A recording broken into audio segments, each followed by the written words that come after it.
আসসালামু আলাইকুম রহমতুল্লাহ। আসলে সবাই ভালো আছেন। আমি ফজর নিয়ে একটু বেশি কথা বলি, তো মানে ভোরবেলা নিয়ে অনেক, ভোরের পড়া, ভোরের কাজ, ভোরের শরীরচর্চা নিয়ে অনেক কথা বলি আর কি।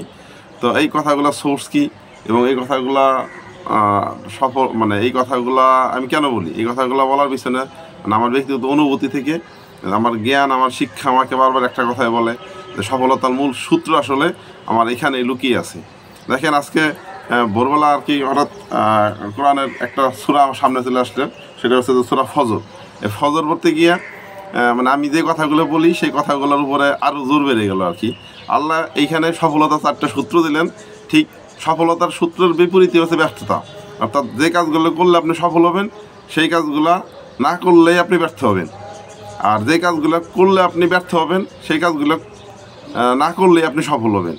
তো এই 4টা কাজ দেখেন কত গুরুত্বপূর্ণ। সূরা ফজরে আল্লাহ উষার অর্থাৎ ভোরের শপথ করে এই কথাগুলো বলছেন যে আমরা 4টা কাজ যদি না, মানে 4টা কাজ যদি আমরা করি তাহলে আমরা ব্যর্থ হব, আর যদি 4টা কাজ না করি তাহলে আমরা সফল হব। 4টা কাজ কি? আমরা প্রতিনিয়ত যে কাজটা করি সেটা হচ্ছে যে আমরা এতিমদের, অর্থাৎ পিতৃহীন, যাদের পিতামাতা নাই, পিতা নাই, এই মানুষগুলোর আমরা মানে তাচ্ছিল্য করি, অপমান করি। তাহলে প্রথম কাজ আল্লাহ বলতেছেন যে তোমরা বস্তুত তোমরা পিতৃহীনকে সম্মান করো না।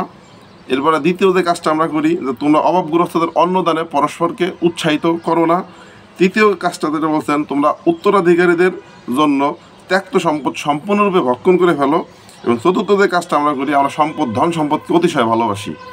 অর্থাৎ আপনি আমরা পিতৃহীনকে সম্মান করি না, আমরা অন্নহীনদের খাদ্যদান উৎসাহিত করি না, আমরা এতিমদের সম্পদ ভক্ষণ করি এবং আমরা সম্পদকে অত্যাধিক ভালোবাসি। এই 4টা জিনিস আমাদের ব্যর্থতার মূল কারণ। আমাদের দুনিয়া ও আখিরাতকে ধ্বংস করে দেওয়ার জন্য এই 4টা বৈশিষ্ট্য বলেন, 4টা গুণ বলেন, কিংবা 4টা দোষ বলেন, কিংবা 4টা কাজ বলেন, এই 4টা কাজ আমাদের দুনিয়া আখিরাতকে ধ্বংস করবে। পাশাপাশি এই 4টা কাজ থেকে যদি আমরা বিরত থাকতাম, অর্থাৎ যদি আমরা এর উল্টা কাজগুলো করতাম, অর্থাৎ আমরা পিতৃহীনকে যদি আমরা ভালোবাসতাম, সম্মান করতাম এবং অন্নহীনদের যদি খাদ্যদান উৎসাহিত করতাম, এরপরে আমরা যদি এতিমের সম্পদকে যথাযথভাবে আমরা তাদের হাতে ফিরিয়ে দিতাম এবং যদি আমরা সম্পদের প্রতি মোহ আমাদের কম থাকতো, তাহলে আমরা এই দুনিয়া সফল হইতাম, আখিরাতেও সফল হইতাম।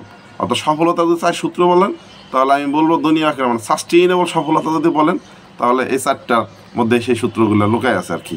আসসালামু আলাইকুম রহমতুল্লাহ।